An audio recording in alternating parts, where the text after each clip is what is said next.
Hi, Steve Arterburn here, and I want to talk to you about understanding and loving a person with an addiction problem. Over 40 years ago, I started working with addicts, and when I was going to seminary, I was involved in some doctoral courses that related to self-help programs like Alcoholics Anonymous and many others. And one of the things that I learned early on was the exact opposite of what I heard all my life. I heard that the worst thing about working with an addict is denial. You know what? It's the best thing about working with an addict. Because when a person is in denial, what they're denying is, let's say, case of a traditional alcoholic, they're denying that they're the Skid Row bum. They're denying that they're the guy that is out of control, living on the street, that image that they have of what alcoholism is. And so that means they still have a sense of self-worth, that they still believe that there's some value in there, and we want to build on that if we're going to understand them and love them.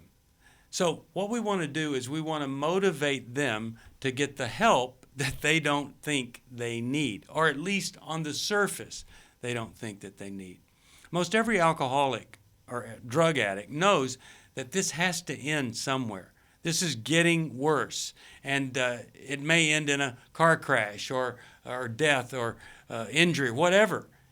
And so when you decide that the only thing that you can do for them is to get them help, then you become the greatest source of hope in their lives. And so they start to sense, hey, this is going to end, and it may not end in a disaster.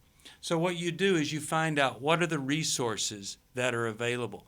Maybe it's taking them to a speaker meeting of Alcoholics Anonymous or a life recovery meeting. Maybe it's demanding that they get the help that they need. And then if they won't get it, you get an interventionist who is trained, dedicated their whole life to turning these impossible situations where people that won't get help then do. They know how to do that. But the worst thing you can do is enable them to continue in the addiction, hoping it's a phase or a stage that they're going to grow out of. They won't.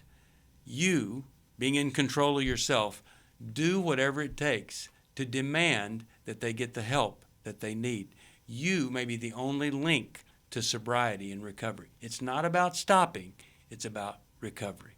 If you need some help with getting them help, you call us at 1-800-NEW-LIFE.